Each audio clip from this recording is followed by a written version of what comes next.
Hey guys, Frank Minetti, Branch Manager, Advisors, Mortgage, Freehold. Hope you're doing well out there. Closing costs, that's what I want to talk about today. You know, it's so often overlooked. Many loan officers fail to go over what are closing costs with their client. You know, when we're talking about cash investment that's needed into purchasing a property, you can't come up with that number unless you talk about closing costs. And to this day, all these years I spent in the business, people really still don't understand, and that's okay. You guys don't do this every day, right? Understand what actual closing costs are. So we want to talk about that a little bit today. What are closing costs? Well, it's a necessary component in closing on any real estate property. And again, I want to talk about where I'm located here in New Jersey. Might be a little different from whatever state you're in, whatever county you're in, because some other states have some other things. And we'll touch on those a little bit, and I'll give you examples of that. But what exactly are closing costs? So remember, you have to have a down payment, anywhere from as little as 3% down if you're a first-time home buyer to whatever you want to put down. So that's X amount of dollars you know you're going to have into the transaction. But now we need to talk about closing costs. So if you guys want to do this one-on-one with me, click the link in the bio and we'll walk through it. I'll give you a breakdown on the potential home purchase or refinance you're looking to do so you can actually see them. And I'll do this for anybody. People need to see what these items are.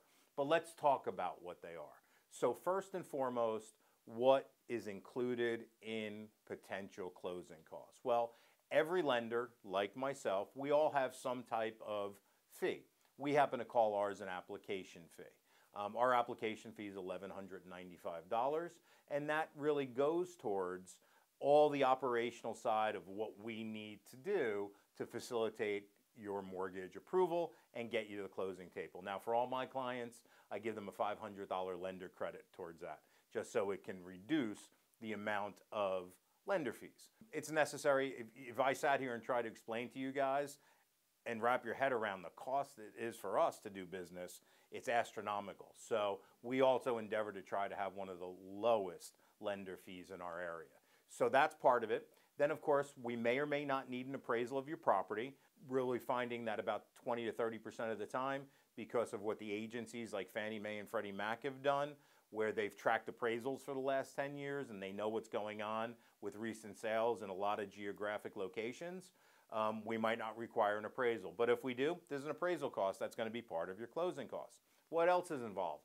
Well, in New Jersey and some other states as well, you're going to have an attorney. Attorney's going to sit there, is going to review your contract, make sure there's no hiccups inside the contract, help you maybe through the home inspection process, etc. So there's an attorney fee.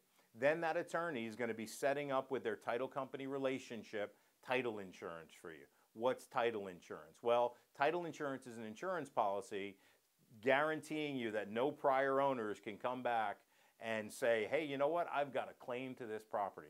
It happens, right? Make sure there's no liens on the property. You're going to do judgment searches on the seller and yourself, etc. It's a necessary step. It's an insurance policy really for you. But there's a cost involved in that, right? So we've got an appraisal. If you buy a single family home, guess what? You're going to want to do a survey. Don't skip that step. I'm going to say that again. Don't skip that step. Let me share a little something with you where I was foolish enough to skip that step. Years ago, I purchased an investment property. The seller wanted a super quick closing, and we're like, we don't need a survey, you know, and this is years ago. And I didn't know as much as I did then or do now, right? So what wound up happening is I skipped the step of the survey, found out that my property encroached on somebody else's property by like 5 inches. I had to pay that person for the 5 inches of their property I was on. So it could have been a catastrophic situation where this particular real estate transaction could have literally fallen apart over not doing a survey. You want to know where your property lines are. You want to put in a fence. You need to know where your property lines are. So you got to do a survey. In our area, anywhere from $750 to $1,200, just to give you an example. Again, click the link in my bio. We can do this one-on-one, and I'll give you a breakdown. So we got title insurance, we got survey, we got appraisal, also your credit report. There's credit report fees that are charged by a third-party lender, or a third-party, rather, a provider. We go outside to order your credit reports, and that's roughly $100. And trust me, it's a lot more than a $100 cost. So we try to minimize those costs. And then on top of that, now we talked about title insurance. There's recording fees. Recording fees, what do you mean? Well, in the county you live in, you need to have your mortgage and your deed recorded. So everybody can see you own that property, and the mortgage is recorded for us as a lender to protect our lien position on the property. There's fees involved with that. Then, the other side of the coin, if you want to pay property taxes and insurance by way of an escrow account, which the majority, 99% of my clients do, because they don't want to go down to the tax assessor's office and write a big chunk every couple months to the tax assessor, they break it down and include it in their monthly mortgage payment. We're going to collect some tax money. We're going to collect some homeowner's insurance money at time of closing to get escrow accounts started. By law, we have to have a cushion in those. And then you're going to pay for your first year's homeowner's insurance up front. So all those things go into closing costs, right? Some of the other tidbits you want to look out for, if you're purchasing a condominium or a planned unit development where there's an association, there's startup costs involved with every association. I was just working on a loan for one of my clients yesterday, and the association startup costs were $3,000. It's real money that they're going to have to take out of their pocket at time of closing to facilitate their loan closing. So you can kind of see these things add up, but it's important you know. Again, click the link in my bio. We'll give you a closing cost worksheet, which will break down your closing costs for a specific property you might be interested in. But you don't want to go forward with the mortgage process or buying a home process without knowing your closing costs.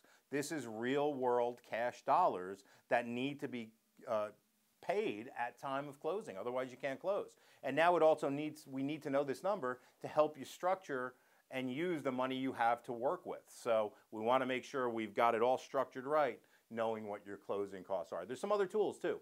You know, in a market here where we still have a little bit of a shortage of inventory, this can be a little bit challenging, but you can ask the seller of the property to give you a contribution towards your closing costs, so you don't have to pay them out of your pocket. So that's always a possibility. But let's discuss that. Click the link in my bio, and we can discuss anything we just talked about with closing costs. I want you to know what your total out-of-pocket expense is going to be when you're buying a home or even refinancing a home. Don't forget about the closing costs. We want to do this one-on-one with you. Click the link in the bio. Again, this is Frank Minetti, Advisors Mortgage Group Freehold Branch Manager. We look forward to talking to you real soon.